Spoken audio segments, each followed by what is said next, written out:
Salmo 67 Comentario traductor, P. Miguel Fuertes Lanero O.S.A. Sermón al Pueblo 1. V. 1. No parece que el título de este salmo sea difícil de entender, parece sencillo y fácil. Dice así, hasta el fin, Salmo del Cántico para el mismo David. En muchos salmos hemos ya aclarado qué significa, hasta el fin. Puesto que el fin de la ley es Cristo, para justificación de todo el que cree uno, un fin o final que perfecciona, no que consume o destruye. No obstante, si alguien quisiera investigar qué significa, Salmo del Cántico, o por qué no dice únicamente Salmo, o Cántico, sino ambas palabras, o qué diferencia hay entre Salmo del Cántico, o Cántico del Salmo, puesto que unos cuantos salmos tienen este mismo título, tal vez podría encontrar alguna solución. Lo dejo para los que tengan más agudeza y más tiempo que yo. Algunos, en el tiempo pasado, distinguieron entre cántico y salmo, diciendo que el cántico se expresa con la boca, mientras que el salmo requiere que se acompañe, además, con un instrumento visible, es decir, con el salterio, y así el cántico significa la inteligencia de la mente, y el salmo, además, el trabajo del cuerpo. De este modo, lo que se dice en este Salmo 67, cuyo comentario nos hemos propuesto hacer ahora, aquello que se dice, cantad a Dios, tocad salmos a su nombre 2, de tal manera lo distinguieron algunos, que cantad a Dios aparezca como expresión de las cosas que la mente obra por sí misma, que son conocidas por Dios e ignoradas por los hombres. Y las obras buenas, que deben aparecer ante los hombres, para que glorifiquen a nuestro Padre, que está en los cielos 3, con razón se añadió, cantad salmos a su nombre, para divulgar su fama, y que sea nombrado con alabanza. Esta diferencia yo mismo también la he adoptado en alguna ocasión, según puedo recordar. Recuerdo además haber también nosotros recitado, en el Salmo 46, cantad salmos a Dios 4, y que las obras que visiblemente ejecutamos bien nosotros, agradan no solo a los hombres, sino también a Dios. Porque no todas las cosas que son del agrado de Dios, también pueden agradar a los hombres, ya que no se pueden ver. De aquí que sería bueno que si del mismo modo, que se leen ambas formas, cantad a Dios, y tocad salmos a Dios, se pudiera leer en alguna otra cita, cantad a su nombre. Si esto lo encontramos en las Santas Escrituras, es inútil buscar esta diferencia entre las dos expresiones. Y mi parecer también es que de un modo general se les llama más bien salmos que cánticos. Y por eso dice el Señor en el Evangelio, es necesario que se cumplan las cosas que están escritas en la ley, en los profetas y en los salmos de mí 5.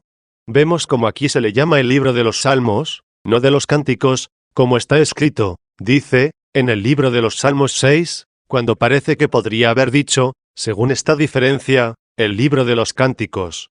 Puesto que puede haber un cántico que no sea salmo, y no al revés, no puede haber un salmo que no sea un cántico. Puede haber, de hecho, pensamientos mentales que no vayan acompañados de obras, y en cambio no puede haber ninguna obra buena que no la acompañe un pensamiento. De ahí que ambos sí son cánticos, pero no siempre los cánticos serán salmos. Pero generalmente se les llama libro de los salmos, no de los cánticos, como ya he dicho.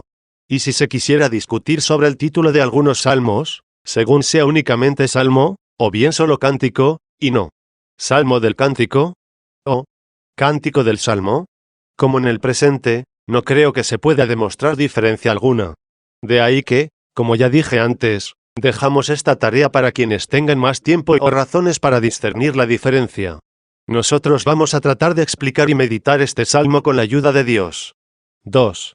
V. 2. Levántese Dios y se dispersen sus enemigos. Esto ya se ha cumplido, resucitó Cristo, que está sobre todo, Dios bendito por los siglos 7, y fueron dispersados por todas las naciones sus enemigos, los judíos. Precisamente en el mismo lugar donde ejercitaron su enemistad, ahí fueron vencidos y dispersados por toda la tierra, ahora odian, pero temen, y por ese mismo temor, realizan lo que sigue, y huyen de su presencia los que lo odian. La huida del alma es el temor. Porque en la fuga corporal, ¿a dónde huyen de la presencia de quien demuestra eficazmente su presencia por todas partes? ¿A dónde huiré, dice un salmo, de tu espíritu, y a dónde escaparé de tu mirada? 8. Huyen, pues, con el alma, no con el cuerpo.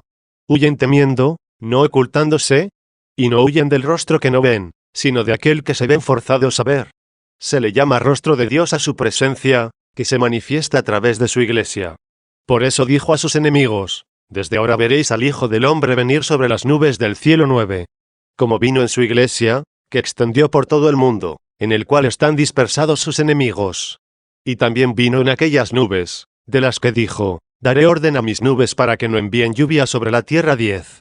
Huyan, pues, de su presencia los que lo odian, teman la presencia de sus santos y fieles, de quienes dice, cuanto hicisteis a uno de estos mis más pequeños, a mí me lo hicisteis. 11. 3. 3. Como se disipa el humo, disípense ellos. Se alzaron por el fuego de su odio, en un ataque de soberbia, y pusieron el grito en el cielo. 12. Crucifícalo, crucifícalo. 13. Y después de arrestarlo, se burlaron de él, y ya crucificado, se mofaron. Pero al hincharse, creyéndose vencedores, poco después, ya vencidos, se desvanecieron.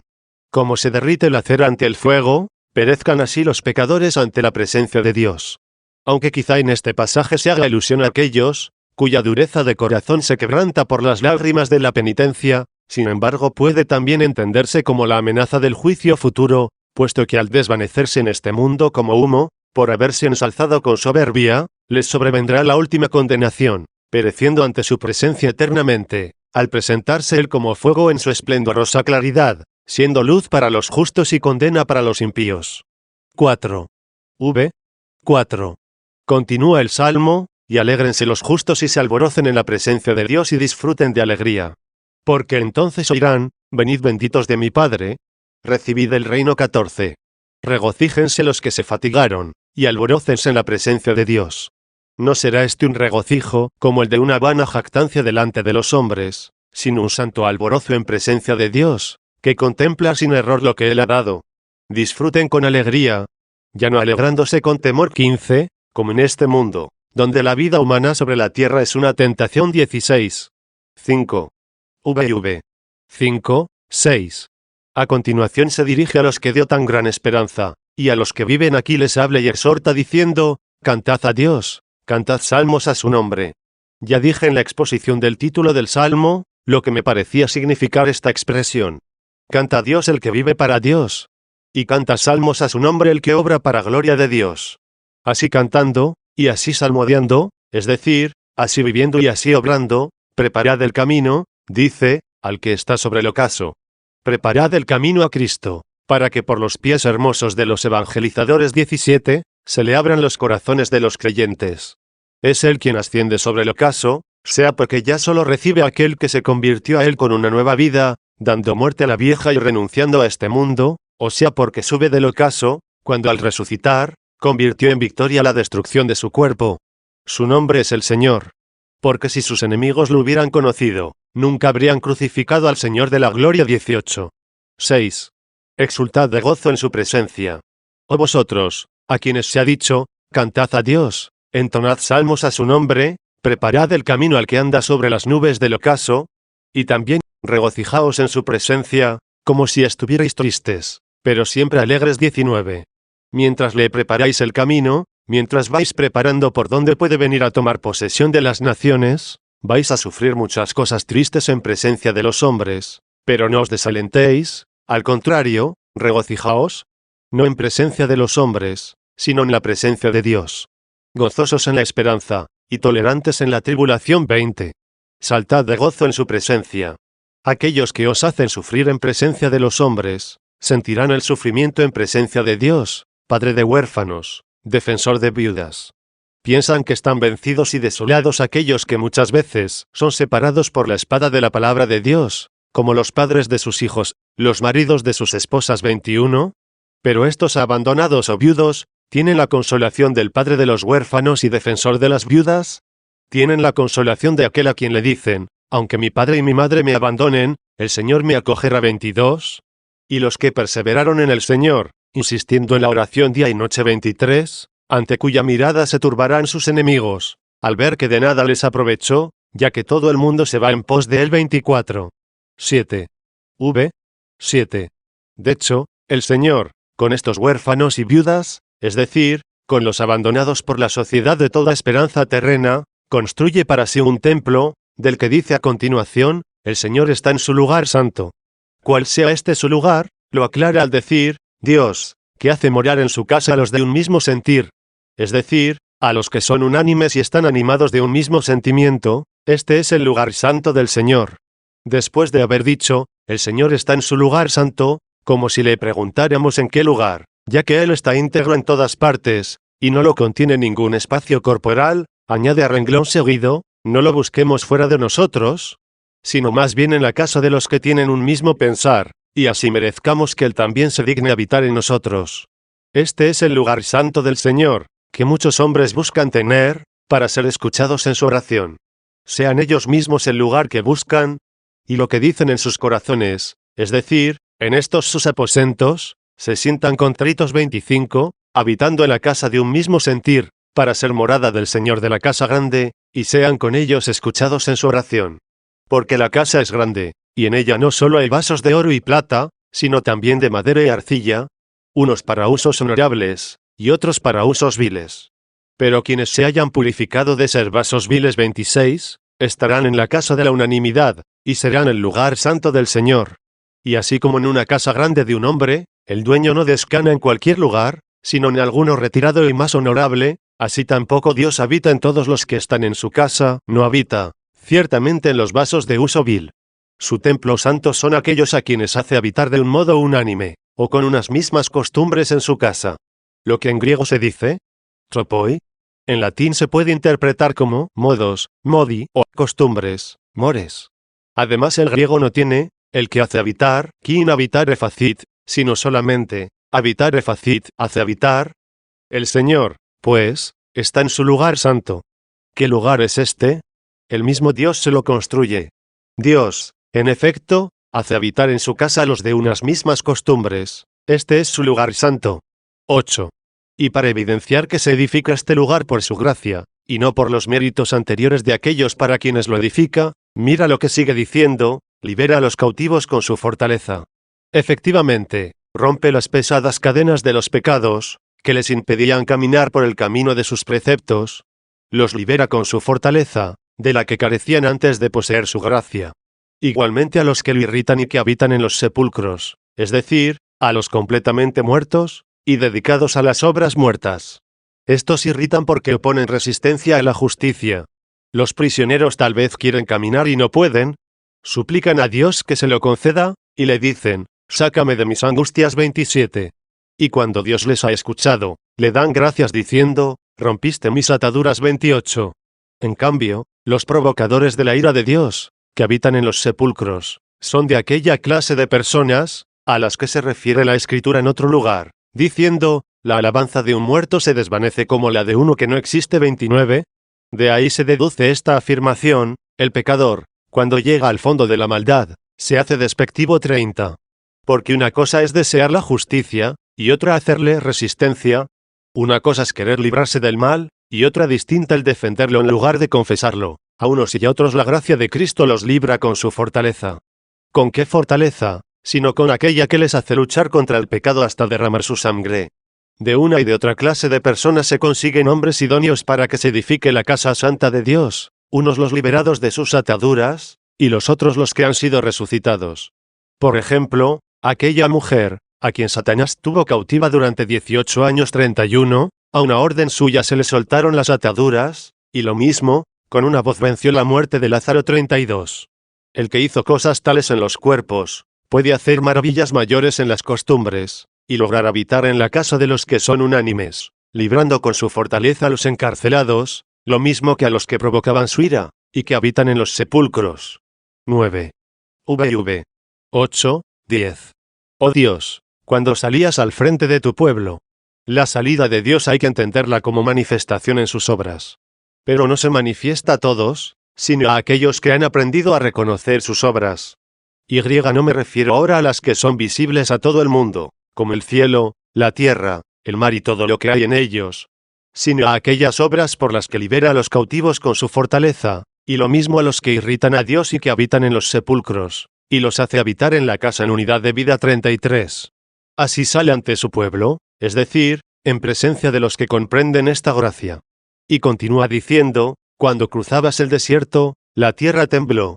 El desierto eran las gentes que desconocían a Dios, desierto era donde no había sido dada ninguna ley por Dios, donde no había vivido ningún profeta, que anunciara la venida del Señor.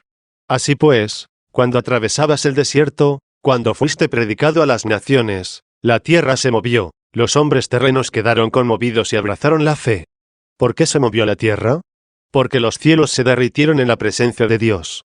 Tal vez aquí alguno recuerde aquel tiempo en que Dios atravesaba el desierto, acompañando a su pueblo, a los hijos de Israel, de día en una columna de nube, y de noche en un resplandor de fuego 34, y piense que los cielos destilaron en presencia de Dios, se refiere a la lluvia del maná sobre su pueblo 35, y a esto se puede referir lo que sigue, el monte Sinaí, en presencia del Dios de Israel, derramó una lluvia copiosa, oh Dios, a tu heredad, porque fue en el monte Sinaí donde Dios habló a Moisés, cuando le dio la ley 36, y así el maná sea la lluvia generosa que Dios le proporcionó a su heredad, es decir, a su pueblo, ya que solo a ellos les envió el alimento, y no al resto de las naciones, de manera que lo que luego dice, y se debilitó, se entienda de la misma heredad suya, debilitada a causa de sus protestas por el fastidio y desprecio del maná, deseando comida de carne y de lo que estaban acostumbrados a comer en Egipto 37. Pero en estas palabras, si miramos solo el sentido literal, sin entrar en el significado espiritual, conviene que se tome en sentido material lo que se dice de aquellos que estaban encadenados y habitaban en los sepulcros, y que fueron liberados con el poder de Dios. Además, si aquel pueblo, a saber, aquella heredad de Dios, cayó en la debilidad, por el rechazo y el fastidio del maná, no debió de añadir, pero tú la reparaste, sino más bien, pero tú la castigaste, ya que Dios quedó ofendido por aquellas murmuraciones, y sobrevino una enorme plaga 38. De hecho todos al final perecieron en el desierto, y nadie de ellos mereció entrar en la tierra prometida 39, excepto 2. Y aun cuando se pueda decir que la heredad quedó perfeccionada en los hijos de Israel, nosotros debemos interpretarlo con más libertad en sentido espiritual. Porque todas aquellas cosas les sucedían a ellos en figura 40, hasta que llegase el día en que sean desvanecidas las sombras 41. 10. Que el Señor nos abra la puerta, ya que estamos llamando, y que nos aclare los secretos de sus misterios en la medida que Él se digne hacerlo. En efecto, para que la tierra se moviese, abrazando la fe, cuando el Evangelio recorrió el desierto de las naciones, los cielos destilaron en presencia de Dios. Estos son los cielos cantados en otro salmo, los cielos proclaman la gloria de Dios. Y de ellos poco después se dice allí, no hay conversaciones ni palabras, cuyas voces no se oigan. A toda la tierra llega su anuncio, y sus palabras hasta los confines de la tierra 42. Sin embargo no se le debe atribuir a estos cielos tanta gloria como si de los hombres viniera aquella gracia al desierto de las naciones, de manera que la tierra se moviese hacia la fe. Porque los cielos no destilaron la lluvia por sí mismos, sino por la presencia de Dios, que ciertamente habitaba en ellos, y hacía habitar a los hombres en una casa en comunión de vida. Estos son también los montes, de los cuales se dice, levanto mis ojos a los montes, de donde me vendrá el auxilio 43. Y para que no pareciera que se ponía la esperanza en los hombres, enseguida añadió, el auxilio me viene del Señor, que hizo el cielo y la tierra 44. A él, de hecho, en otro pasaje se le dice, tú, que iluminas admirablemente desde los montes eternos 45, y aunque la luz venga de los montes eternos, quien ilumina eres tú. Y por la misma razón, dice aquí, los cielos destilaron su lluvia, pero, por la presencia de Dios. Ellos mismos han alcanzado la salvación por la fe, y no por sí mismos, sino que es un don de Dios, y no del mérito sus obras, no sea que alguno se enorgullezca. Somos realmente Chure 46 de aquel que hace habitar en casa a los de una misma conducta 47. 11. ¿Y cuál es el sentido de lo que sigue, el monte Sinaí, en presencia del Dios de Israel? Quizá habrá que sobreentender que destiló la lluvia, de manera que lo que antes llamó con el nombre de los cielos, lo haya querido expresar ahora con el del monte Sinaí, así como ya dijimos que llamaba montes a lo que se llamó también cielos. Y con este sentido no nos debe preocupar el que diga monte, en singular, en lugar de montes. Dado que allí se dice cielo sino cielo, como en otro salmo se dice, los cielos proclaman la gloria de Dios, según la costumbre de la Escritura, que al repetir el mismo sentido, lo dice con palabras distintas, y el firmamento anuncia las obras de sus manos 48. Primero dice en plural los cielos, no el cielo, y luego el firmamento, en singular. Como dice el Génesis, Dios llamó al cielo firmamento 49. Así que tanto cielos como cielo, montes como monte, es lo mismo. Es como hablar de muchas iglesias, y de la única iglesia, no son cosas distintas. ¿Y por qué se dice, el monte Sinaí, que engendra para la servidumbre 50, como dice el apóstol? Quizá porque la ley fue dada en el monte Sinaí, la cual llovió destilada por los cielos en presencia de Dios, para que se conmoviese la tierra. Y ese movimiento de la tierra se da cuando se conturban los hombres, al ver que no pueden cumplir la ley. Si esto es así, se trata también de la lluvia copiosa que dice a continuación, oh Dios, que destilas una lluvia copiosa sobre tu heredad, puesto que esto no lo hizo ningún otro pueblo, y no les manifestó sus designios 51. Seleccionó, pues, Dios esta lluvia voluntaria para su heredad, dándole la ley. Y se debilitó, la ley misma, o bien la heredad. Se puede entender la ley debilitada por no ser cumplida. No porque en sí misma sea débil, sino porque hace débiles, con amenazas de castigos, y no ayudando por la gracia. Este mismo término usa también el apóstol, cuando dice, lo que era imposible a la ley, reducida a la debilidad por la carne 52. Queriendo significar que se cumple por el Espíritu, pero dijo que ella está debilitada, al no poder ser cumplida por los débiles. Y la débil es su propia heredad, es decir, su pueblo, a quien se había dado la ley. Esto se entiende sin ninguna ambigüedad. La ley intervino, dice también el apóstol, para que abundara el delito 53. Y en cuanto a la expresión siguiente, pero tú la has perfeccionado, se refiere a la ley, de acuerdo con lo ya dicho, de que se hizo perfecta por su cumplimiento. Y de esto habla el Señor en el Evangelio, diciendo, no he venido a abolir la ley, sino a cumplir la 54. Y por eso, el apóstol, que había dicho que la ley se debilitó por la carne, ya que la carne no llega a cumplir lo que sí cumple al Espíritu, es decir, por la gracia espiritual, él vuelve a decir de nuevo, para que la justicia de la ley se cumpliera en nosotros, que no vivimos según la carne, sino según el Espíritu 55. Así, pues, hay que entender esto, pero tú a la ley la has perfeccionado. Porque la plenitud de la ley es el amor 56, y el amor de Dios ha sido derramado en nuestros corazones, no por obra nuestra propia, sino por el Espíritu Santo que se nos ha dado 57, es decir, tú la perfeccionaste, si se entiende perfeccionada la ley, pero resulta más fácil de comprender si la perfección se aplica a tu heredad, a Israel. Pues si se dijo que la heredad, el pueblo de Dios, se debilitó, porque se le dio la ley para que abundara el delito, entonces, lo que sigue, pero tú la perfeccionaste, se comprende bien con lo que dijo el apóstol, pero donde abundó el delito sobreabundó la gracia 58.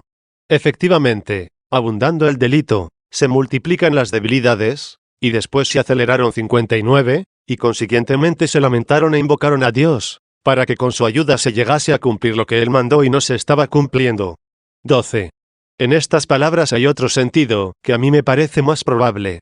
Y se trata de que la gracia parece más lógico que se entienda como la lluvia voluntaria, puesto que se da como algo gratuito, sin méritos precedentes. En efecto, si es gracia, ya no procede de las obras, de otro modo, la gracia ya no sería gracia 60. Yo no soy digno, dice, de ser llamado apóstol, porque perseguía la iglesia de Dios 61, pero por la gracia de Dios soy lo que soy. He aquí la lluvia voluntaria. Y por eso en otro pasaje se dice, porque nos ha engendrado voluntariamente por la palabra de la verdad 62. Esta es la lluvia voluntaria. Y, según esto, se dice en otro salmo, nos has protegido con el escudo de tu buena voluntad 63. Esta lluvia fue las que al pasar Dios por el desierto, es decir, al ser predicado a las gentes, los cielos la destilaron. Pero no por sí mismos, sino por la presencia de Dios, puesto que ellos mismos son lo que son por gracia de Dios. Y por tanto el monte Sinaí, se entiende, ese Pablo, es el que más ha trabajado de todos ellos, pero no es él, sino la gracia de Dios en él 64, y así pudiera destilar la lluvia más abundante sobre los gentiles, es decir, en el desierto, donde Cristo no fue anunciado para no edificar sobre fundamento ajeno 65, él, insisto, era israelita, del pueblo de Israel, de la tribu de Benjamín 66, y él también había sido engendrado en la servidumbre de la Jerusalén terrena, siervo con sus hijos, y por eso perseguía a la iglesia. Es la comparación que él nos recuerda, así como en aquel entonces el engendrado según la carne, Ismael, perseguía al engendrado según el Espíritu, asimismo ocurre ahora 67. Pero alcanzó misericordia, porque en su incredulidad lo hizo por ignorancia 68. Nos admiramos de que los cielos destilaron la lluvia en la presencia de Dios. admirémonos más de que sea el monte Sinaí, es decir, el que antes perseguía, hebreo descendiente de hebreos, y, según la ley, fariseo 69. ¿Y por qué hemos de admirarnos? Esto no procedía de sí mismo, sino conforme a lo que sigue, de la presencia del Dios de Israel, del que dice a él mismo, y sobre el Israel de Dios 70. Y de él dice el Señor, he aquí un verdadero israelita, en el cual no hay engaño 71. Así que esta lluvia espontánea Dios la seleccionó para su heredad sin méritos algunos anteriores. Y se vino abajo. Conoció, Pablo, que no era nada por sí mismo, que no debía atribuirse nada de lo que era a sus propias fuerzas, sino a la gracia de Dios. Reconoció lo que él dejó dicho, yo me gloriaré de mis flaquezas 72, y también, no te engrías, sino más bien teme 73, y además, Dios da su gracia a los humildes 74. Y se vino a menos, pero tú la has perfeccionado, porque la fuerza se perfecciona en la debilidad 75. Algunos códices tanto latinos como griegos, no tienen el monte Sinaí, sino en presencia del Dios del Sinaí, en presencia del Dios de Israel. Es decir, los cielos destilaron en presencia de Dios. Y como si alguien preguntase de qué Dios, aclara, en presencia del Dios del Sinaí, en presencia del Dios de Israel. Es decir, en presencia del Dios que promulgó la ley al pueblo de Israel. ¿Y por qué los cielos destilaron en presencia de Dios? Sino porque así se cumplió lo que estaba predicho. ¿Dará la bendición el que dio la ley? 76. La ley con la que atemoriza al que presume de sus fuerzas humanas, y la bendición con la que libera al que pone su esperanza en Dios. Por eso, oh Dios, tú perfeccionaste a tu heredad, porque se debilitó en sí misma, para ser perfeccionada por ti. 13. 11. Tus rebaños habitarán en ella. Los tuyos, no los suyos. Los sometidos a ti, no los que se sienten libres por sí mismos. Los que necesitan de ti, no los que se creen suficientes por sí mismos. Y después continúa diciendo, preparaste una morada al pobre con tu dulzura, oh Dios. Con tu dulzura, sí, no por sus méritos. Es pobre porque se ha debilitado, para que sea perfeccionado. Se ha reconocido indigente, para ser colmado. ¿Es esta la dulzura de que se habla en otro salmo? El Señor dará su dulzura, y nuestra tierra dará su fruto 77, para que las buenas obras se hagan no por temor, sino por amor, no por el temor el castigo, sino por el gozo en la justicia. Porque es esa la auténtica y sana libertad. Pero el Señor preparó esto para el pobre, no para el opulento, a quien es afrentosa esta pobreza. De quienes dicen otro salmo, es escarnio para los ricos y desprecio para los soberbios 78. Ha identificado los soberbios con los ricos. 14. 12. El Señor dará la palabra, es decir, el alimento a los animales suyos que habitan en su casa. Pero, ¿qué trabajarán esos seres vivientes, a quienes se les da la palabra? ¿Qué, sino lo que viene a continuación? A los que proclaman la buena noticia con gran poder. ¿Con qué poder, sino con aquel con que libró a los cautivos? Tal vez quiera aludir aquí al poder con el que los evangelizadores hacían signos milagrosos. 15. 13. ¿Quién dará la palabra con gran poder a los evangelizadores? El Rey, dice, de los poderes del amado. El Padre es, pues, el Rey de los poderes del Hijo. Cuando se escribe el amado, y no se dice que amado, se entiende el amado por antonomasia, el Hijo único. ¿O es el mismo Hijo el Rey de sus propios poderes? Es decir, de los poderes de sus servidores. Puesto que dará la palabra con gran poder a los evangelizadores el Rey de los poderes, del que se dijo, el Señor de los ejércitos, o de los poderes, Él es el Rey de la gloria 79, el no haber dicho Rey de sus ejércitos, sino Rey de los ejércitos del amado, es una locución muy común en las Escrituras, como lo podrá ver cualquiera. Esto aparece sobre todo, cuando se cita el nombre propio, de manera que no se pueda dudar que es el mismo de quien se habla. Y esta expresión la encontramos en muchos lugares del Pentateuco, y realizó Moisés esto y aquello, según le había ordenado el Señor a Moisés 80. No lo dice según nuestro modo de hablar, y Moisés obró según le había ordenado el Señor. Sino, hizo Moisés como le había ordenado el Señor a Moisés, como si fuera distinto un Moisés del otro, siendo así que es el mismo. Tales expresiones difícilmente se encuentran en el Nuevo Testamento. Sin embargo, aquí hay una expresión parecida, expresada por el apóstol, acerca de su Hijo, nacido de la estirpe de David según la carne, predestinado a ser Hijo de Dios con poder, según el Espíritu de Santidad, por la resurrección de entre los muertos de Jesucristo nuestro Señor 81, como si uno fuera el Hijo de Dios, nacido de la extirpe de David según la carne, y otro Jesucristo nuestro Señor, siendo así que es uno y el mismo. En el Antiguo Testamento son frecuentes estas expresiones. Por tanto, cuando aparezcan oscuras algunas de ellas, han de entenderse por otras que traten el mismo tema y sean más claras.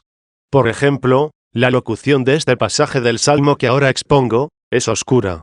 Porque si dijese, Jesucristo, Rey de los poderes de Jesucristo, sería tan clara como la ya citada de Moisés, hizo Moisés lo que el Señor había ordenado a Moisés.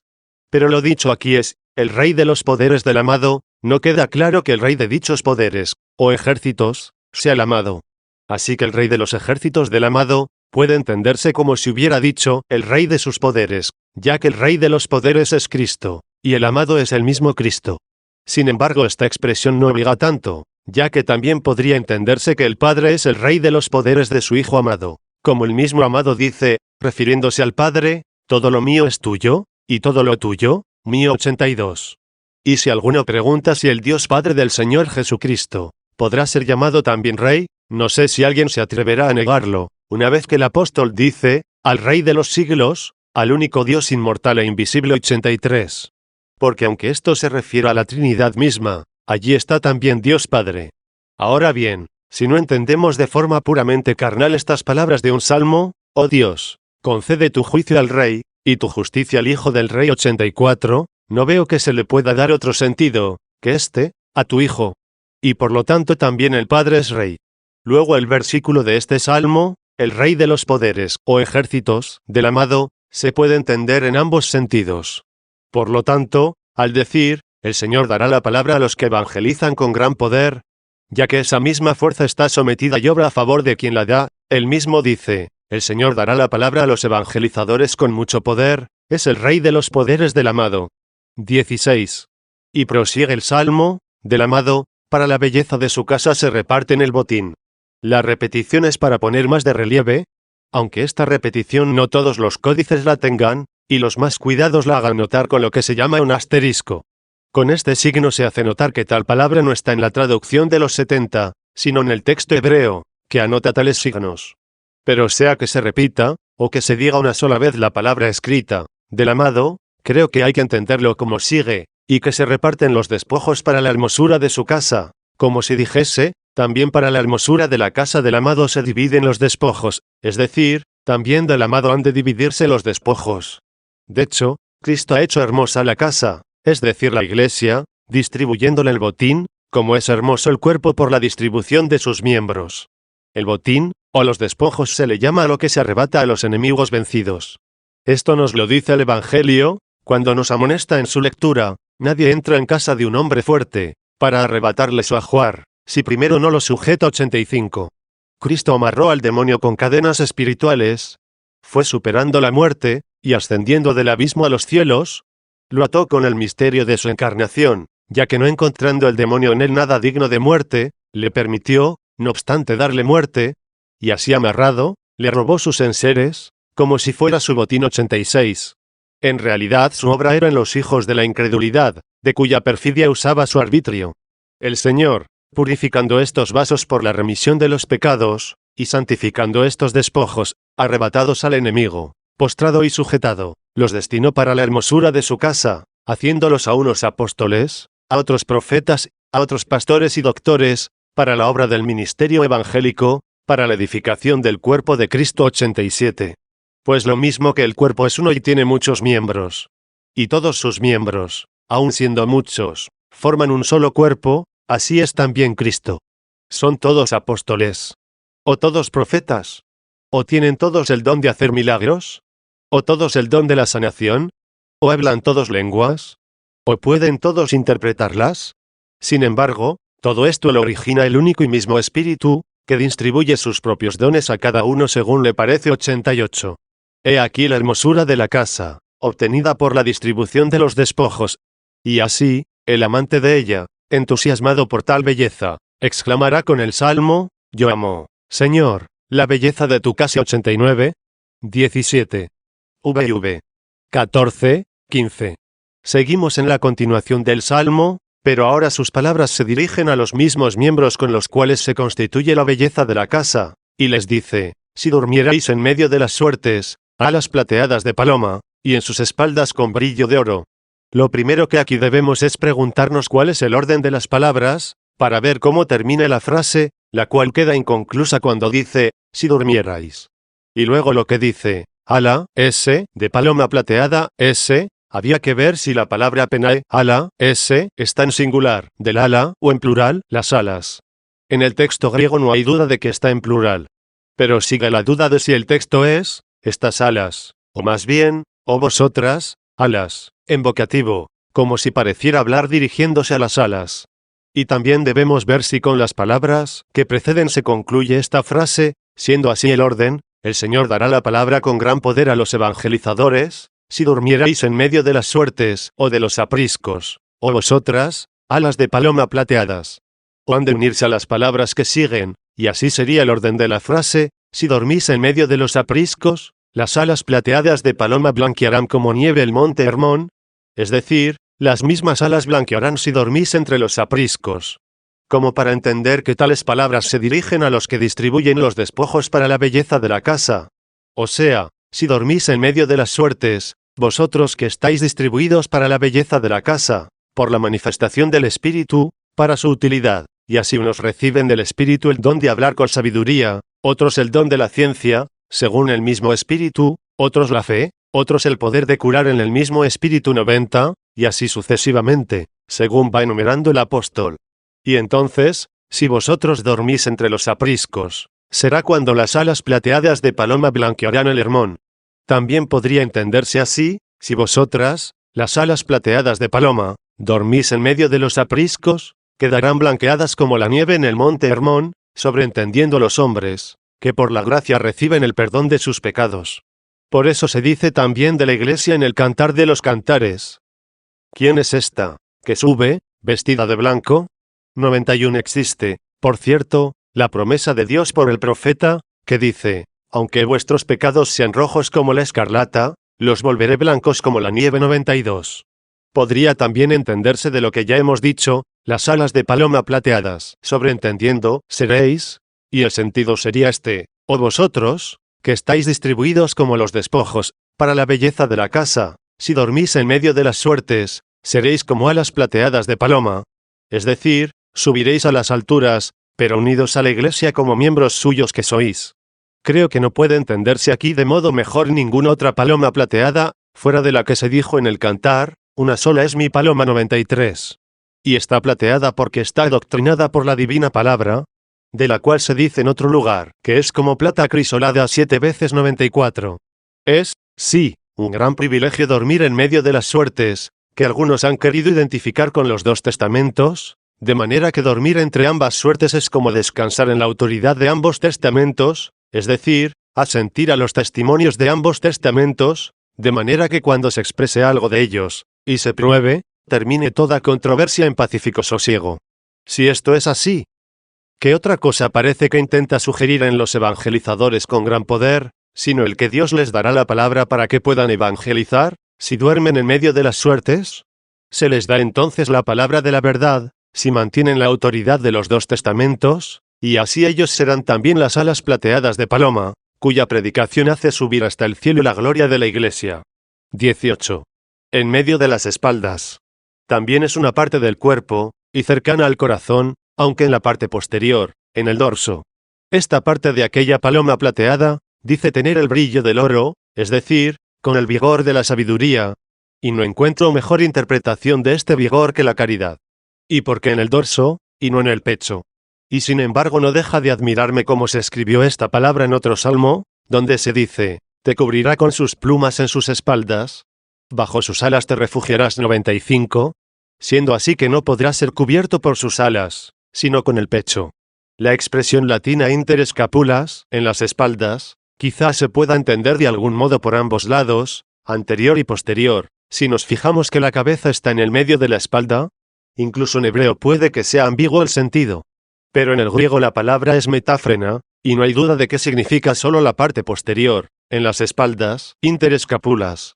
Y la razón por la que en esa parte se le ponga el color del oro, sea por la sabiduría y la caridad, ya que en esa parte están radicadas las dos alas. ¿O será porque ahí es donde se lleva la carga ligera? ¿Qué son, de hecho, las dos alas, sino los dos preceptos de la caridad, de los que pende toda la ley y los profetas? 96. ¿Y qué es esa carga liviana, sino la misma caridad, que se cumple en los dos preceptos? Porque lo que es difícil en un mandamiento, es leve para el que ama.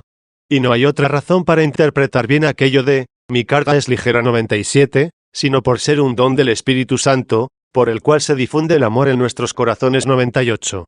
Y así, amando, obraremos con libertad lo que por temor haríamos servilmente. No es amante de lo recto el que prefiere, si fuera posible, que no sea objeto de mandato lo que es recto. 19. Al escribirse, si durmieseis en medio de las suertes, y no simplemente en las suertes, podemos preguntarnos qué significa ese en medio. Si se tradujese más ajustadamente del griego al latín, diría en medio de las suertes, pero no lo he visto en ninguna versión latina, lo que me hace pensar que significa lo mismo una expresión y la otra. Por eso os diré mi propia opinión. Esta expresión, en medio, suele usarse muchas veces para unir o pactar algunas cosas, y que no haya diferencias por ambas partes, como cuando Dios hace el testamento entre él y su pueblo, usa la escritura esta expresión, y lo que en latín sería, entre vosotros y yo, en griego equivale literalmente a, en medio de vosotros y yo. Así cuando el pacto de la circuncisión, Dios le dice a Abraham, haré un pacto entre mí y entre ti y toda tu descendencia 99, que dicho literalmente en griego es, en medio, de mí y de ti y tu descendencia. Y lo mismo cuando habla Noé sobre el arco iris, como signo del pacto 100, repite esta palabra muchas veces. Y lo que los códices latinos tienen, entre mí y vosotros, o entre mí y todo ser viviente, o alguna frase parecida. La versión griega tiene, literalmente, en medio de mí y de vosotros, anomeson, pero con el mismo significado. Lo mismo sucede con el pacto entre David y Jonatán, con la doble expresión, latina, entre ambos, y griega, en medio de ambos, sin variar el significado 101. Pero ha sido un acierto que los traductores latinos hayan traducido este pasaje del Salmo no, en las suertes, forma más usada en latín, intercleros, sino con la forma latina acomodada al griego, intermedios cleros, usada, como ya he dicho, para asegurar un consenso. Ordena, pues, la escritura que duerman en medio de las suertes, cleros, los que son las alas plateadas de la paloma, o se disponen, por ello, a serlo. Por otra parte, si estas dos suertes, cleri, significan los dos testamentos, el antiguo y el nuevo, ¿qué se nos está inculcando aquí? Sino que no ofrezcamos ninguna resistencia a los testamentos, concordes entre sí, y que descansemos tranquilos en su comprensión, siendo nosotros un signo y un documento de su concordancia, estando convencidos de que nada ha dicho el uno contra el otro, y esto lo damos a entender con una pacífica admiración, como quien está en el sopor de un éxtasis. La razón por la que en estas suertes, o herencias, incleris, ha de entenderse testamentos, es porque viene del griego, significando herencia, aunque no exactamente, testamento. Pero la causa es porque por el testamento se otorga la heredad, que en griego se dice cleronomía, y el heredero clerónomos. Cleros, sin embargo, significa suerte, las suertes de la promesa de Dios, las partes de la herencia que son distribuidas al pueblo. De ahí que la tribu de Leví no tienen, por ley esa parte entre sus hermanos, que los sustentarían con sus diezmos 102. Este es el origen, pienso yo, de llamar clero y clérigos a los ordenados en los diversos grados del ministerio eclesiástico, puesto que Matías fue elegido por suerte, y fue, según leemos en los Hechos, el primero en ser ordenado por los apóstoles 103. Por lo tanto, dado que la heredad se otorga por testamento, el término, suertes, o herencias, si tomamos la causa por el efecto, lleva consigo el significado de testamentos. 20. Se me ocurre también otra interpretación, que si no me engaño, debe ser preferida a la anterior, y es que entendamos, con gran probabilidad las suertes, por las herencias mismas. Y así, dado que la herencia del Antiguo Testamento, figura y sombra del futuro, es la felicidad terrena, y la herencia del Nuevo Testamento es la inmortalidad eterna, el dormir en medio de las suertes, significará no buscar ardientemente la primera herencia, y esperar la segunda con paciencia.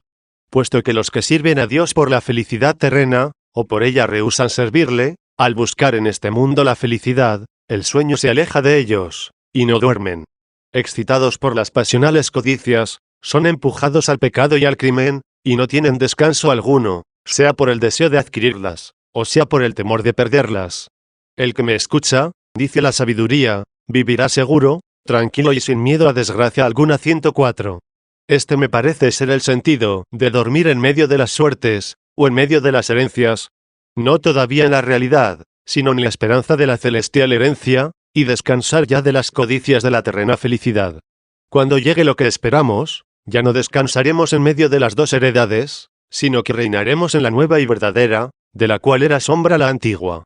Así pues, aunque la frase, si dormís en medio de las suertes, la hubiéramos interpretado así, si hubierais muerto en medio de las suertes, dada la costumbre de la escritura de usar dormir como sinónimo de la muerte corporal, esa muerte sería óptima, puesto que refrenando el hombre sus deseos de las cosas terrenas, y perseverando hasta el fin con el deseo puesto en la heredad celeste, llegaría así a su último día.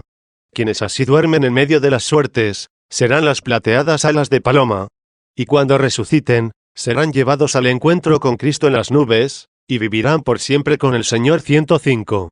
O también porque la Iglesia, a través de los que mueren en esta seguridad, recibe una sublime reputación y difusión, como elevada en alas de una excelsa gloria. No en vano se ha dicho, no alabes a ningún hombre antes de su muerte. 106. De hecho, todos los santos de Dios, desde el principio del género humano, hasta el tiempo de los apóstoles, puesto que también ellos sabían decir con Jeremías, nunca he deseado el día del hombre, tú lo sabes. 107. Y también con el Salmo, una cosa pido al Señor, esa buscaré. 108.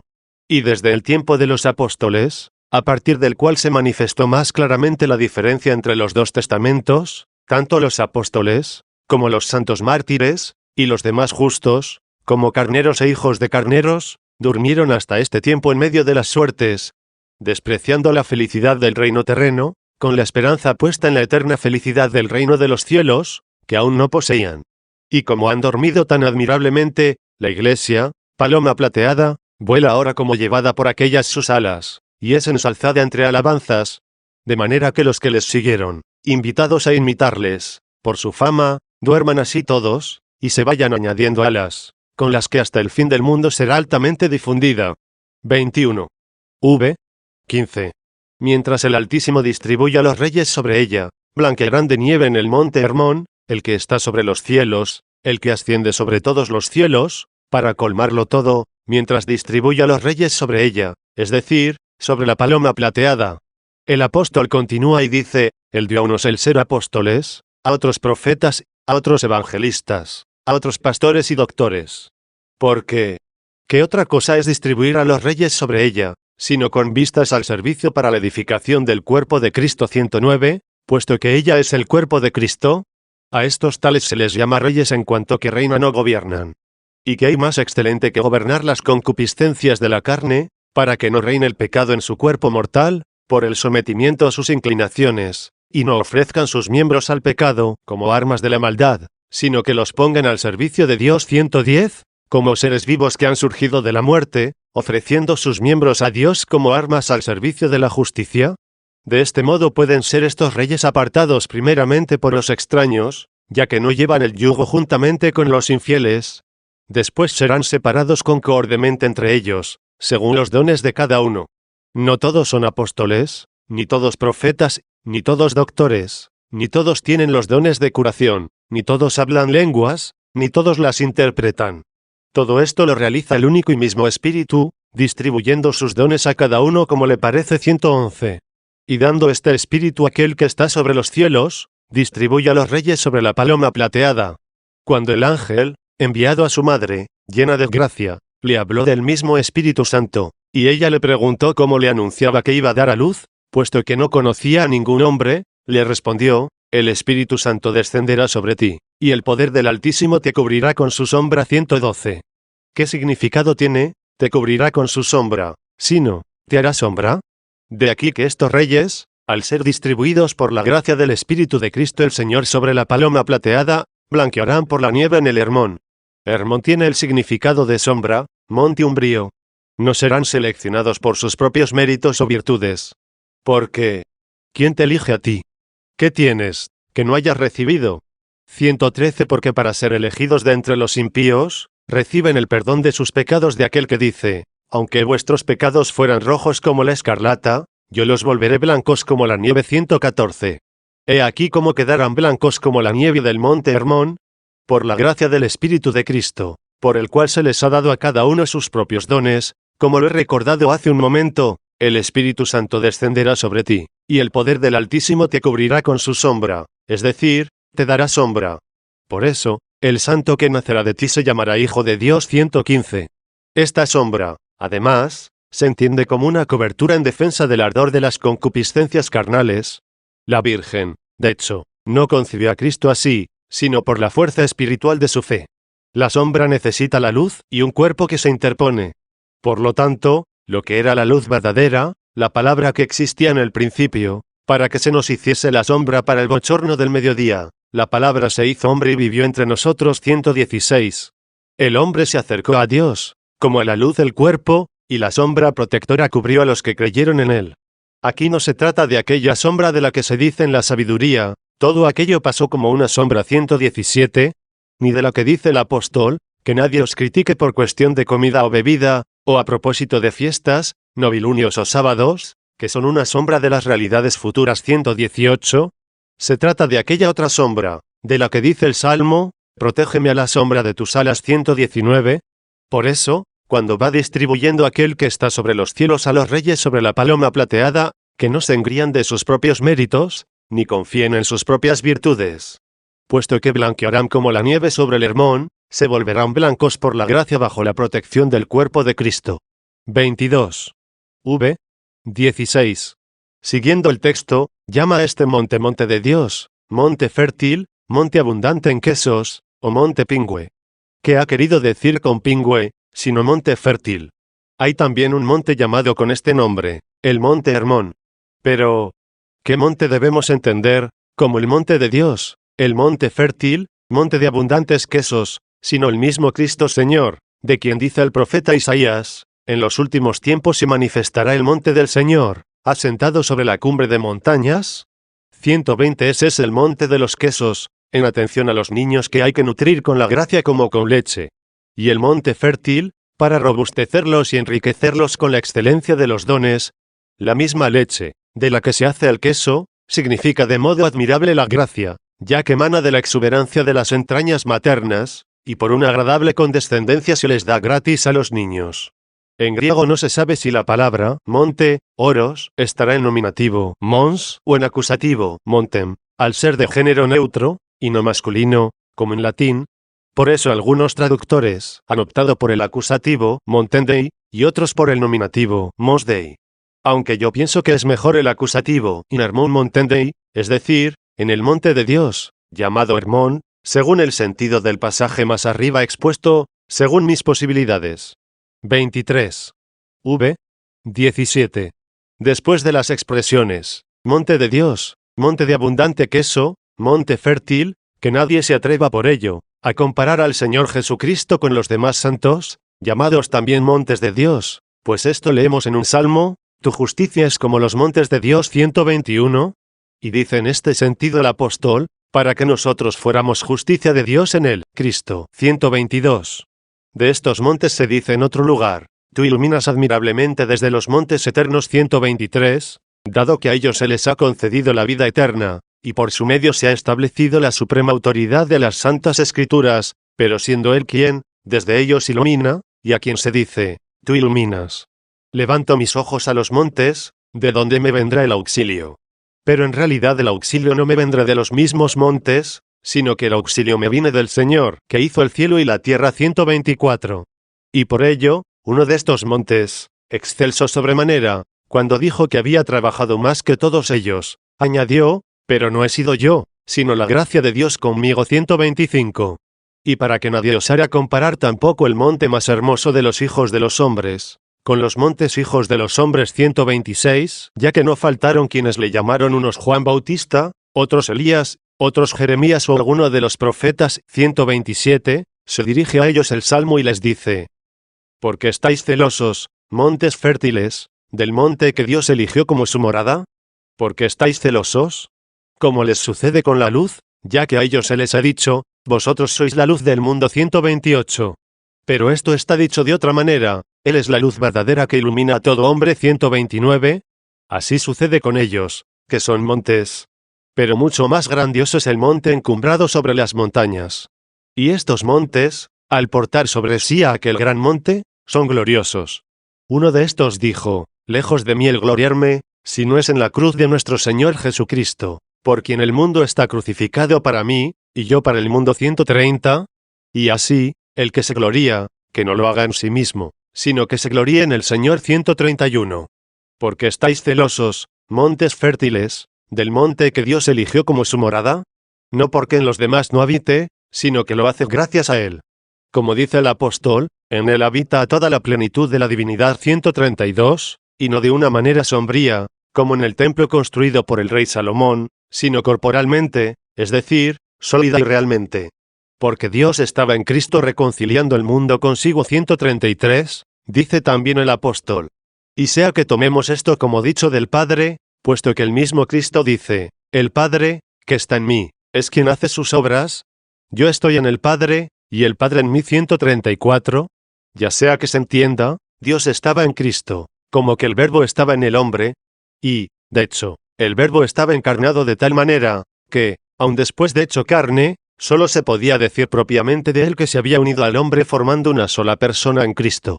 Ahora bien, porque estáis celosos, montes fértiles, de aquel monte, en el cual a Dios le plugo habitar, y lo hace de una manera muy diversa como habita en los otros montes, de los que sospecháis que sea uno de ellos.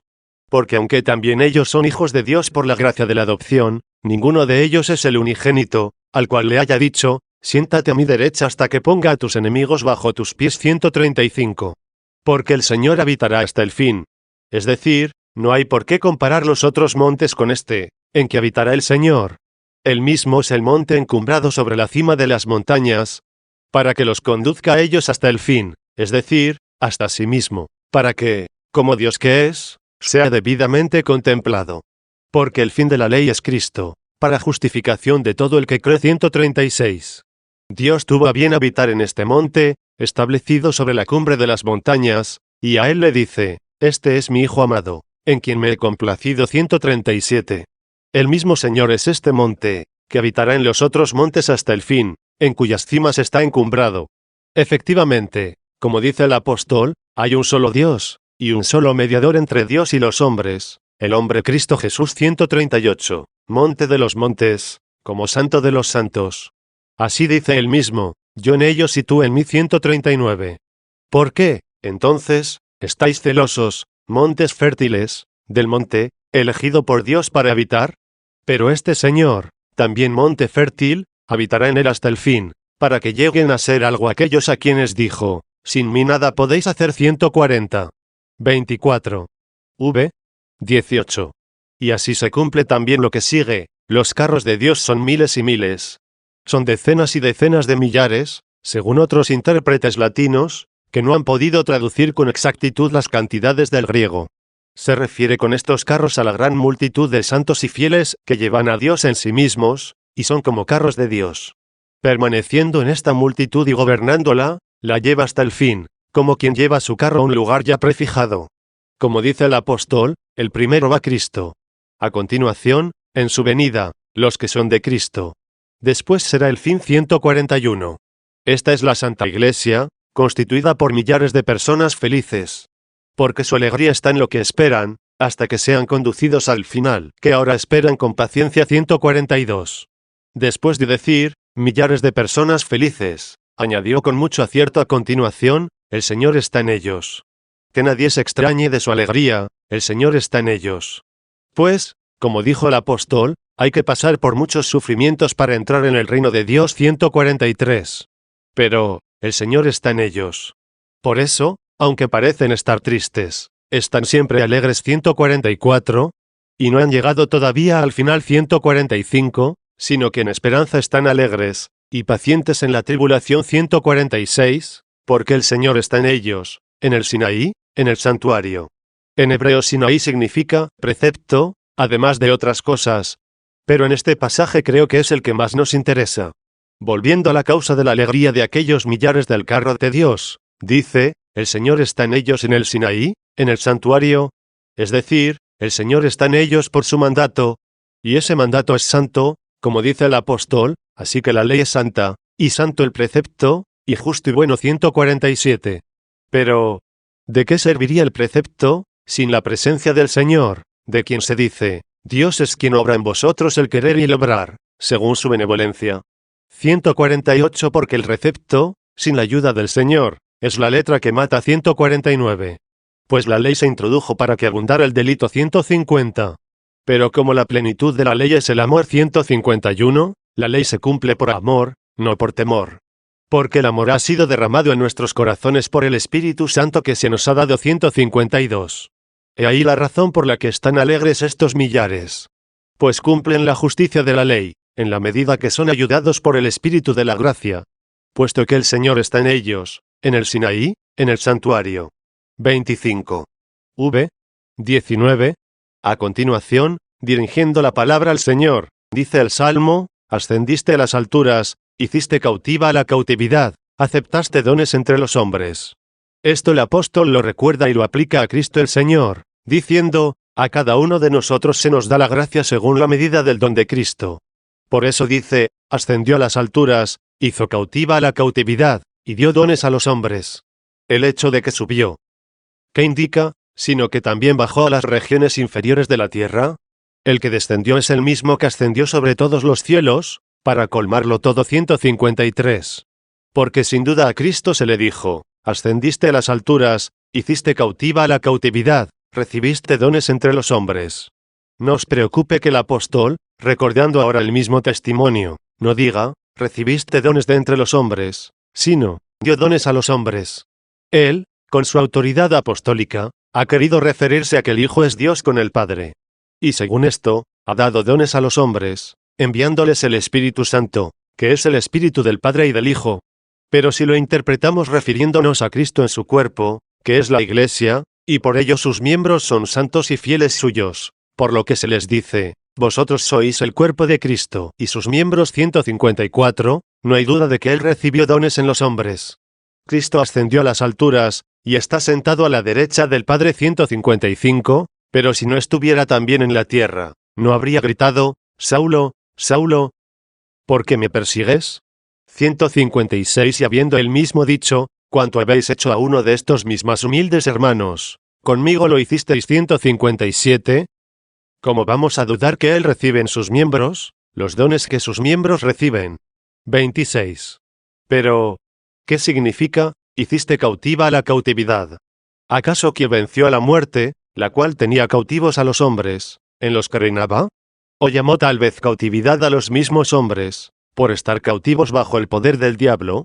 A este misterio se refiere también el título de aquel salmo, cuando se iba edificando la casa, después de la cautividad. 158, es decir, la Iglesia, después de la gentilidad. Llama cautividad a los mismos hombres cautivos, como al decir milicia entendemos a los que militan. Pues bien, esa cautividad fue cautivada por Cristo. ¿Por qué no puede haber una cautividad feliz, cuando los hombres pueden ser cautivados para el bien? En este sentido se le dijo a Pedro, desde ahora serás pescador, cautivador, de hombres. 159.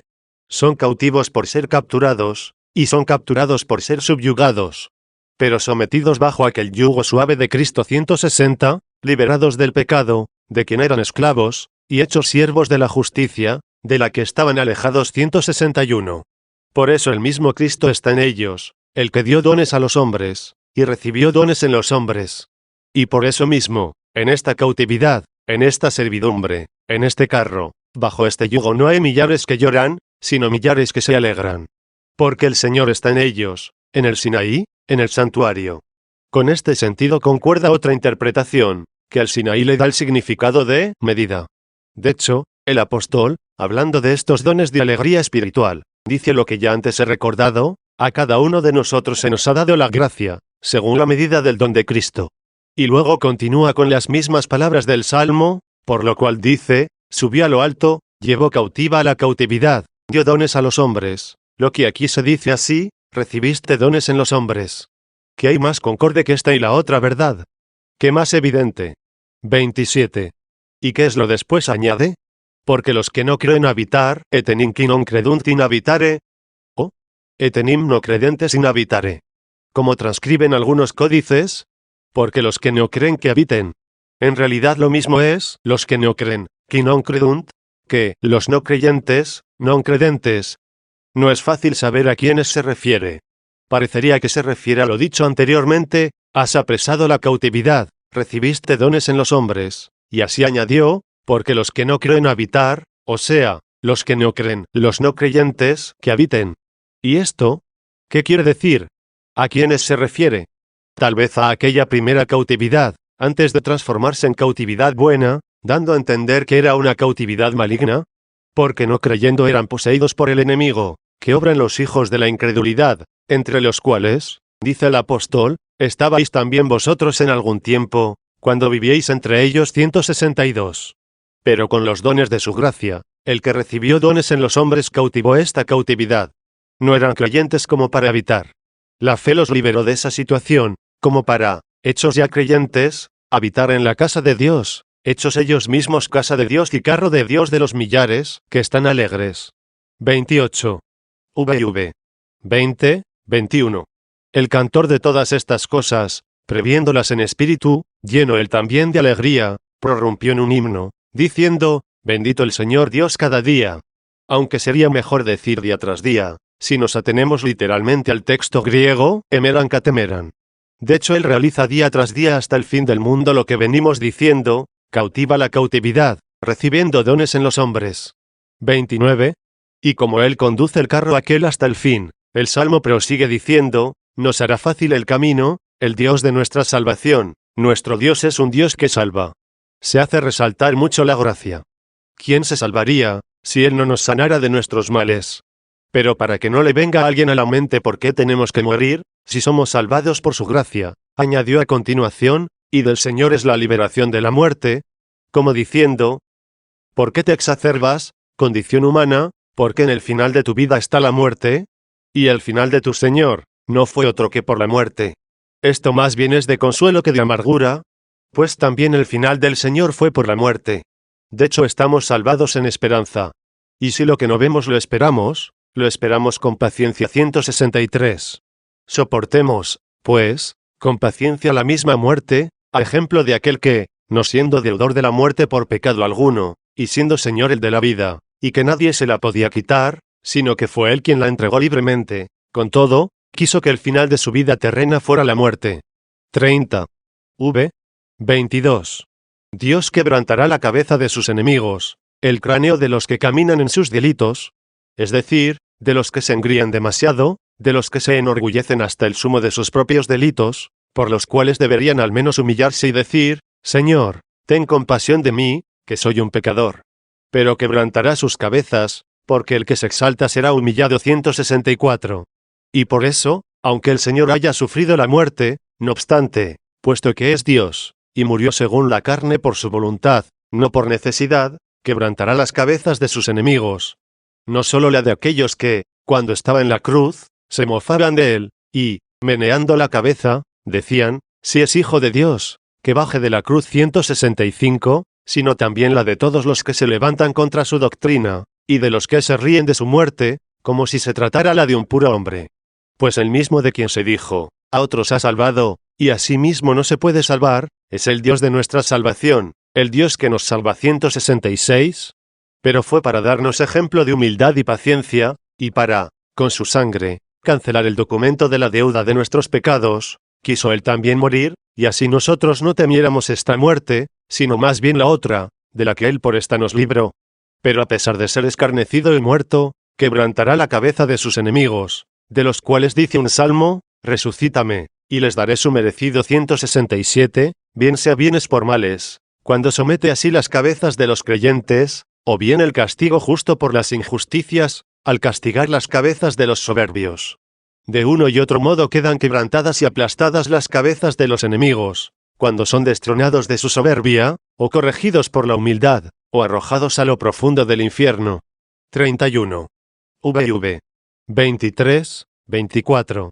Dijo el Señor, me volveré de Basán, ex Basán convertar, o según el texto de algunos códices, los haré volver de Basán, ex Basán convertam. Él se vuelve por nosotros, para que seamos salvados, según lo dicho poco antes, es el Dios de nuestra salvación, el Dios que nos salva 168. Y se le dice también en otro lugar, oh Dios de los ejércitos, vuélvete a nosotros, muéstranos tu rostro y seremos salvados 169. Y en otro pasaje de un salmo, restauranos, Dios de nuestra salvación 170. Y él, a su vez, dice, los traeré de Basán. Basán significa confusión. ¿Qué significado tendrá? Pues, los haré volver de la confusión, sino refiriéndose a quien, sintiendo vergüenza de sus pecados, suplica la misericordia de Dios para que le sean perdonados. Como en el caso de aquel publicano, que no se atrevía ni a levantar los ojos al cielo. Al mirarse a sí mismo sentía confusión, pero descendió del templo justificado, porque dijo el Señor, los haré volver de Basán. También Basán significa sequedad. Y en tal sentido se aplica muy oportunamente a que el Señor hace volver de la sequía, es decir, de la indigencia, de la miseria. Porque quien se cree en la abundancia, cuando en realidad pasa hambre, y se cree sobrado, cuando le falta todo, no se vuelve. Dichosos los que pasan hambre y sed de justicia, porque serán saciados 171. De esta sequía es de la que el Señor rescata, y del alma así sedienta brota esta súplica al Señor, extiendo mis manos hacia ti. Mi alma tiene ansia de ti como tierra reseca, sin agua 172. No parece, pues, desacertada la lectura de algunos códices, me volveré de Basán. Se vuelve a nosotros el mismo que dice, volveos a mí, y yo me volveré a vosotros 173. Se entiende si permanecemos en la confusión, y nuestro pecado está siempre ante nosotros 174, y si permanecemos en la sequía, que nos hace desear la lluvia copiosa que Él hace destilar sobre su heredad, la cual se ha debilitado por la sequía.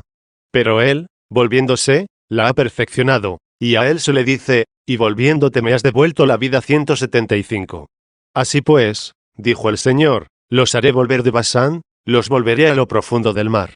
Si los ha de hacer volver, porque a lo profundo del mar, hacia sí mismo hace volver el Señor, cuando esa vuelta es salvífica, y Él, por cierto, no está en el fondo del mar.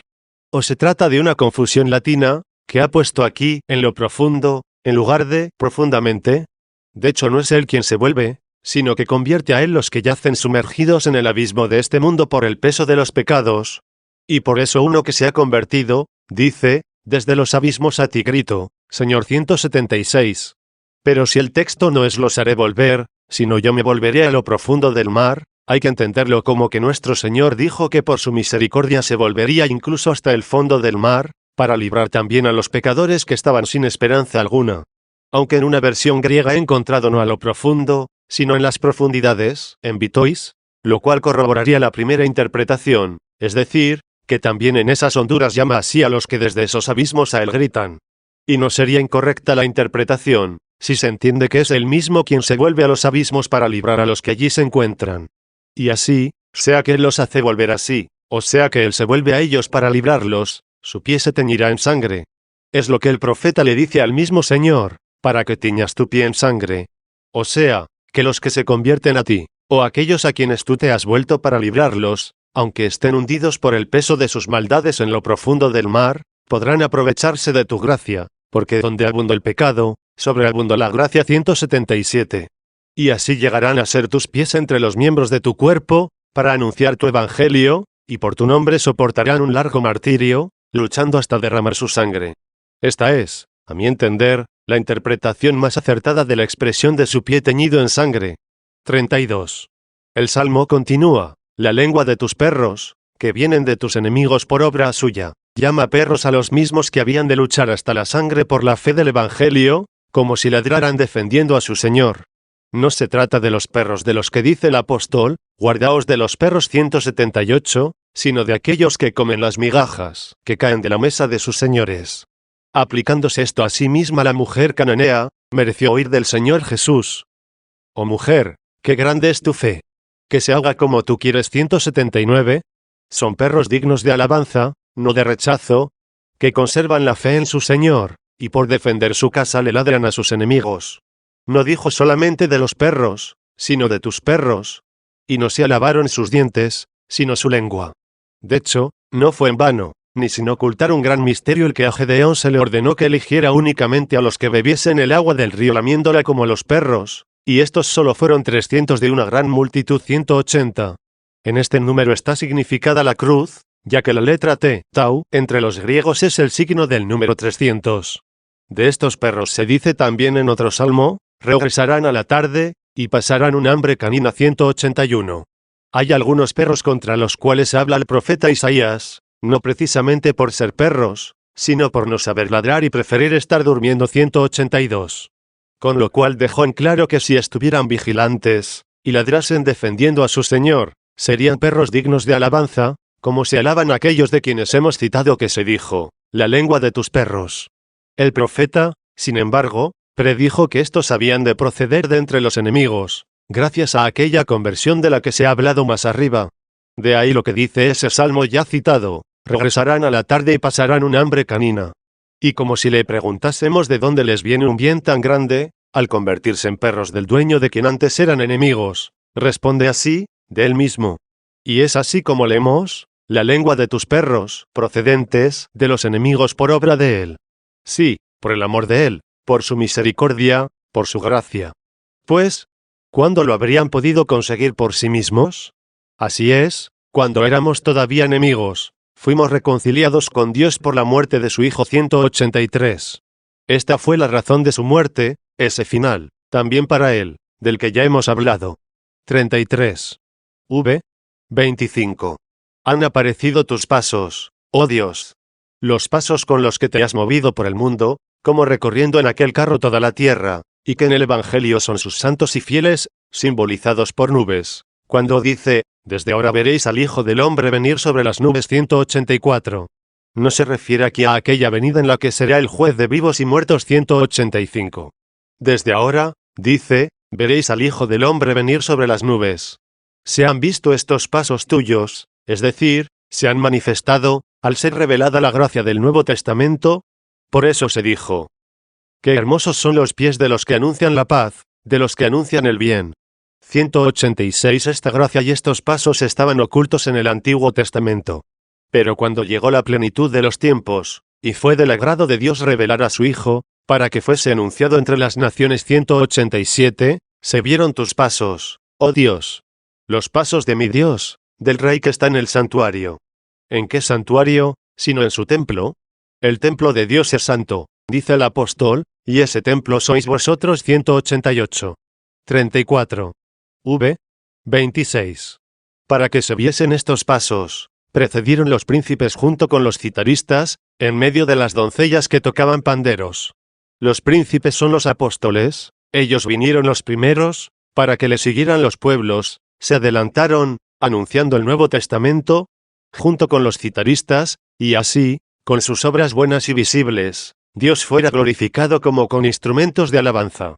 Después, en medio de las doncellas que tocan panderos, están los mismos príncipes, es decir, ejerciendo un honorable ministerio. Están en medio los ministros en el gobierno de las nuevas iglesias. Esto quiere decir las doncellas, alabando a Dios después de haber dominado la carne. Es lo que significan los panderos, que se hacen con cuero seco y tenso. 35. V. 27. Y para que nadie tome estas palabras en sentido bajo, y le vengan a su mente la idea de unos coros lascivos, dice a continuación, en las asambleas, in ecclesis, bendecid al Señor. Como si dijera, ¿por qué al oír a las doncellas tocando panderos, pensáis en deleites lascivos?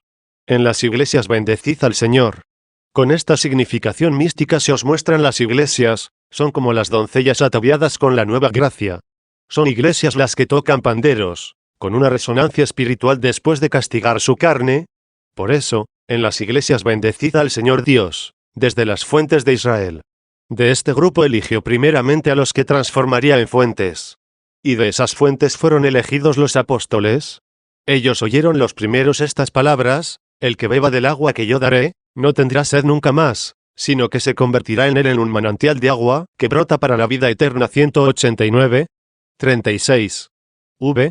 28. Allí está Benjamín, el más pequeño, en éxtasis. Se refiere a Pablo, el último de los apóstoles, que dice, también yo soy israelita, descendiente de Abraham, de la tribu de Benjamín 190. Y por cierto en éxtasis, siendo la admiración de todos por el gran milagro de su vocación. El éxtasis es una alienación de la mente, que puede suceder, a veces, por un susto, y otras por alguna revelación que sustrae a la mente de los sentidos corporales, para que le llegue al espíritu lo que se le quiere revelar. Así puede ser aquí interpretada la expresión en éxtasis, porque cuando perseguía a la iglesia, se le dijo desde el cielo: Saulo, Saulo, ¿por qué me persigues? Quedó sin visión en sus ojos corporales, y respondía al Señor, a quien veía en espíritu, pero los que con él estaban le oían responder, pero no veían a nadie que le hablase. 191.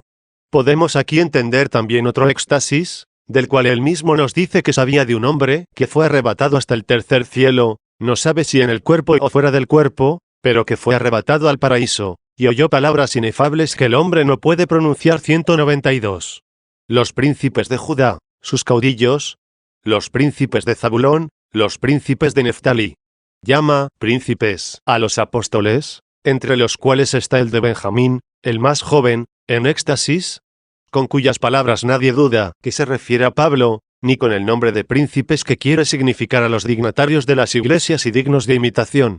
Pero, ¿qué quieren significar estos nombres de las tribus de Israel? Si hubiera mencionado solo a Judá, dado que de ella habían procedido los reyes, de la cual procedía también Cristo el Señor, según la carne. 193, podríamos pensar que estaban allí simbolizados también los príncipes del Nuevo Testamento, pero como añade, los príncipes de Zabulón, los príncipes de Neftalí, puede que alguno piense que los apóstoles procedían de esas tribus, y no de otras. Pero no veo cómo se pueda probar esto. Y como tampoco encuentro cómo refutarlo, y en este pasaje veo cómo se enfatizan los príncipes de las iglesias, y los conductores de quienes en las iglesias bendicen al Señor, mantengo esta interpretación como probable, aunque yo prefiero lo que se manifiesta de la interpretación etimológica de estos nombres. Son nombres hebreos. Con este significado, a Judá se le suele interpretar como confesión, a Zabulón, morada de fortaleza, a Neftalí, mi amplitud o prolongación. Todos ellos nos sugieren auténticos príncipes de las iglesias, dignos de ser conductores, dignos de imitación, dignos de ser honrados. De hecho, los mártires en las iglesias ocupan el lugar más excelso, y sobresalen por la magnificencia de la dignidad santa. Ahora bien, en el martirio lo primero que se manifiesta es la confesión de la fe, y por ella se recibe la fortaleza para soportar los sufrimientos que le siguen. Y luego, después de todos los sufrimientos, terminadas las angustias, se consigue una amplitud en el premio. Pero dado que el apóstol recomienda principalmente las tres virtudes de la fe, la esperanza y la caridad. 194, se puede interpretar de esta manera: la confesión está en la fe, la fortaleza en la esperanza, y la amplitud en la caridad. Porque lo propio de la fe es creer con el corazón para conseguir la justificación, y la confesión se hace con la boca, para conseguir la salvación. 195. Al padecer las tribulaciones, la realidad es triste, aunque la esperanza es fuerte, pero si esperamos lo que no vemos, esperamos con paciencia. 196. La amplitud, en cambio, la brinda la difusión de la caridad en nuestro corazón, pues la perfecta caridad elimina el temor. 197, temor que encierra tormento por las angustias del alma. Así pues, los príncipes de Judá son los conductores de los que bendicen al Señor en las iglesias. Los príncipes de Zabulón, los príncipes de Neftalí, son los de la confesión, de la fortaleza y de la amplitud. Príncipes de la fe, de la esperanza y de la caridad. 37. 29. Despliega, oh Dios, tu fortaleza. Uno es el Señor nuestro, Jesucristo, por quien todo fue hecho, y nosotros por él. 198, de quien leemos que es la fortaleza y la sabiduría de Dios. 199. Pero, ¿cómo es que Dios despliega a su Cristo, sino realzándolo? Dios realza su amor en nosotros, porque cuando todavía éramos pecadores, Cristo murió por nosotros. 200. ¿Cómo no nos va a dar con él todas las cosas? 201. Despliega, oh Dios, tu fortaleza, confirma, oh Dios, lo que ha sobrado en nosotros. Despliega enseñando, y consolida ayudando. 38. 30, 31. Desde tu templo en Jerusalén, te ofrecerán presentes los reyes. Desde tu templo en Jerusalén, que es nuestra Madre libre. 202, ya que también ella es tu santo templo, te ofrecerán los reyes presentes. Cualesquiera sean los reyes a que se refiere, ya sea reyes de la tierra, o bien aquellos que distribuye el Altísimo sobre la paloma plateada, te ofrecerán los reyes sus presentes. Y qué agradables dones, ¿qué sacrificios de alabanza? Pero dado que interrumpen con su estrépito estas alabanzas los que tienen palabras cristianas, y piensan lo contrario, hágase lo que sigue, reprime las fieras del cañaveral. Son fieras, puesto que ofenden sin entender, y son fieras de las cañas o cálamos, puesto que trastornan por su error el sentido de las escrituras. Muy oportunamente, por cierto, se designan las escrituras con la palabra cálamo, caña o pluma, así como con el vocablo lengua, se significa el modo de hablar, como cuando decimos la lengua hebrea, griega, latina u otra cualquiera, por el efecto que ella produce. En la conversación latina es muy común llamar estilo a la escritura, porque el instrumento para escribir se llama estilo, y cálamo, cuando se usa el cálamo. El apóstol Pedro dice que los ignorantes e inestables trastocan las escrituras para su perdición 203. Estas son las fieras del cañaveral, de las que aquí se dice, reprime las fieras del cálamo. 39. A ellos se refiere también lo que añade, al tropel de los toros entre las vacas de los pueblos, para que sean separados los purificados como la plata. Los llama toros por su dura indómita cerviz 204. Se refiere a los herejes.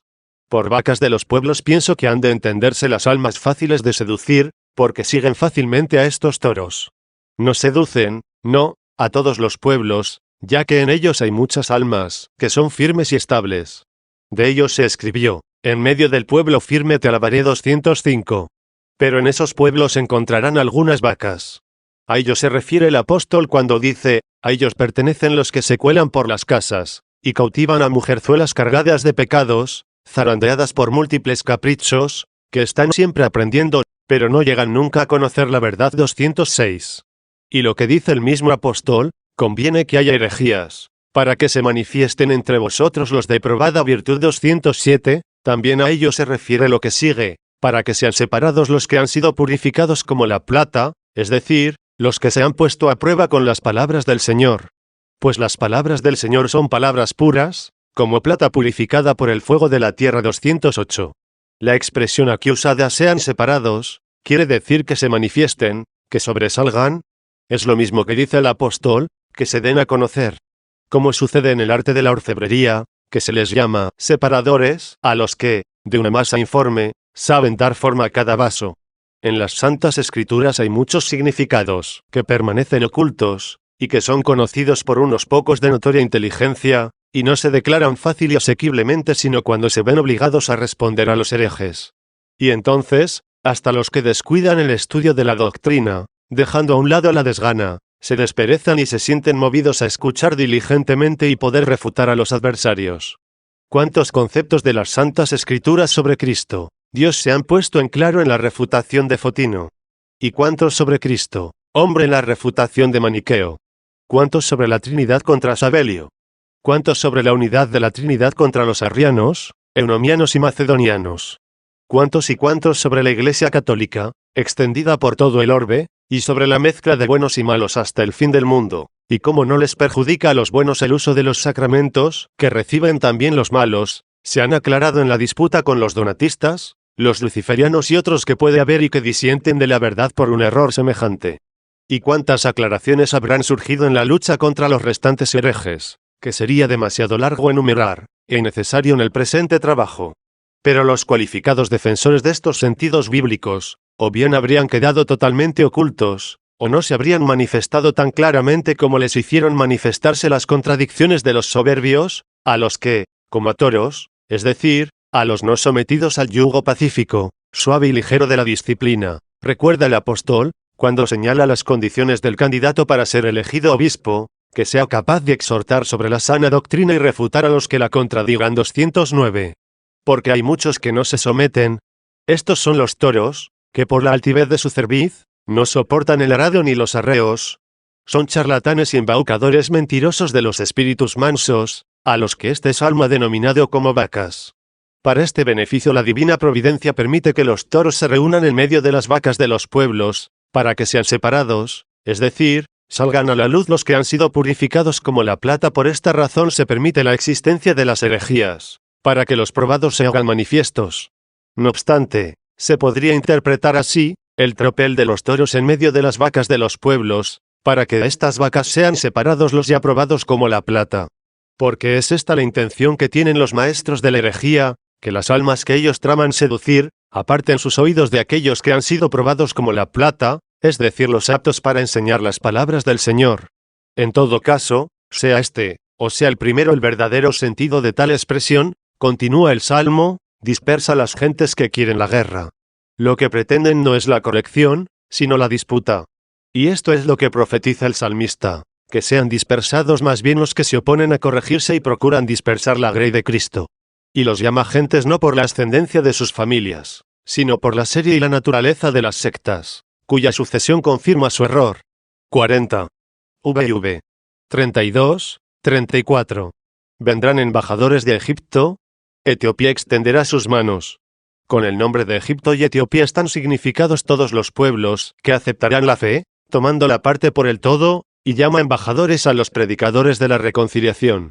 Dice el apóstol, somos embajadores de parte de Cristo, como si Dios os exhortase por medio de nosotros, en nombre de Cristo os suplicamos que os reconciliéis con Dios. 210. Y así místicamente se profetizó que los predicadores de la paz cristiana no serían elegidos únicamente de Israel, de donde fueron elegidos los apóstoles, sino también de las demás naciones. Y al decir, extenderá o prevendrá sus manos, da a entender que prevendrá el castigo por su conversión a Él, para que le sean perdonados sus pecados, no suceda que permaneciendo pecadores, sean castigados. Es lo que se dice también en otro salmo, entremos en su presencia con la confesión. 211. Así como por las manos se simboliza el castigo, así por su presencia se simboliza la manifestación que tendrá lugar en el juicio. Y dado que personificó en Egipto y Etiopía todas las naciones de la tierra, añadió a continuación, para Dios los reinos de la tierra. No para Sabelio, ni para Arrio, no para Donato, ni para el resto de los toros de dura cerviz, sino, para Dios los reinos de la tierra. 41. Muchos códices latinos, y más aún los griegos, dividen este último versículo, para Dios los reinos de la tierra en dos partes, añadiendo, para Dios, o a Dios, al versículo anterior. Con lo cual se deberá leer así, Etiopía extenderá sus manos a Dios, y luego continuar con el versículo siguiente, reinos de la tierra cantad a Dios, tocad para el Señor. Esta división se basa en muchos códices, y en los de mayor autoridad, y me parece que debe ser preferida, y que contiene una recomendación de la fe, que precede a las obras, porque el impío se justifica por la fe, sin el mérito de las buenas obras, como dice el apóstol, al que cree en el que justifica al impío, la fe se le imputa como justicia. 212. Para que después la misma fe comience a obrar por el amor. Y dado que solo se pueden llamar obras buenas aquellas que se realizan por amor a Dios, es necesario que les preceda la fe, y no que la fe dependa de las obras, puesto que nadie obra por amor de Dios, si antes no cree en Dios. Esta es la fe de la que se dice, en Cristo Jesús nada vale la circuncisión ni la incircuncisión, sino la fe que obra por el amor. 213. Esta es la fe de la que se le dice a la misma Iglesia en el Cantar de los Cantares, según los LXX, ven y pasarás por el inicio de la fe. 214. Viene como carro de Dios, lleno de miles de personas que festejan, haciendo un gozoso viaje, y pasando de este mundo al Padre. 215, realizando en ella lo que le dice el mismo esposo, cuando iba a pasar de este mundo al Padre, quiero que donde yo estoy, estén también ellos conmigo. 216. Pero iniciando por la fe. Puesto que para que le sigan las buenas obras, va delante la fe, y no hay obras buenas, sino las que siguen a la fe que precede. Y no parece que tengan otro sentido aquellas palabras, Etiopía adelanta sus manos a Dios, sino el siguiente, Etiopía creerá a Dios. Así pues, adelanta, previene, sus manos a Dios, es decir, sus obras. ¿De quién? Sino de la misma Etiopía.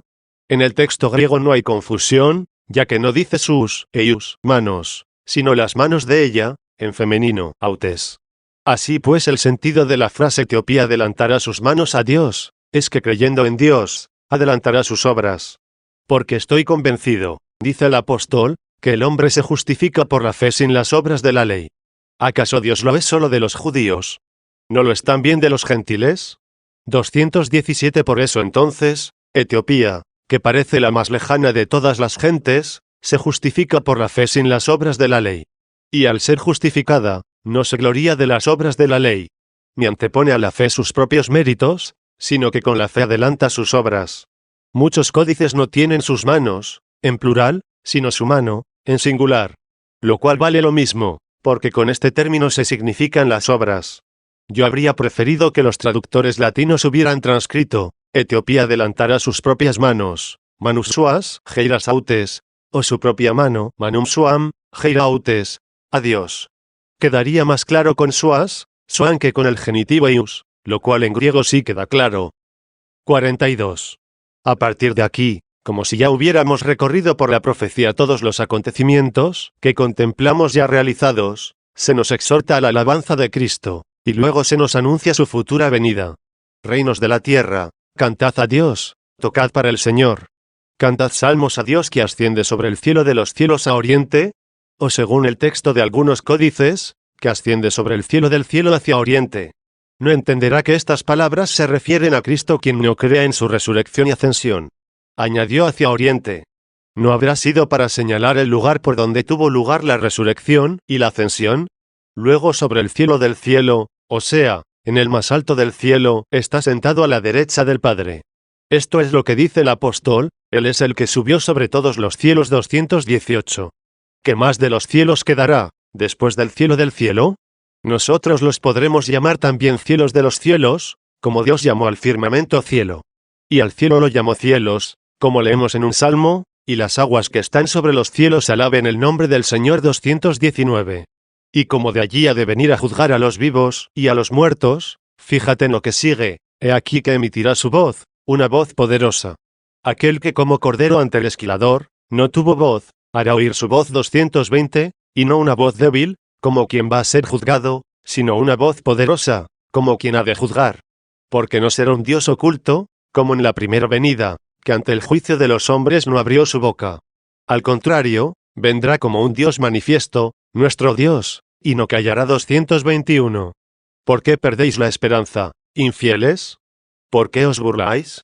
¿Por qué dice el siervo malo, mi Señor tarda en llegar?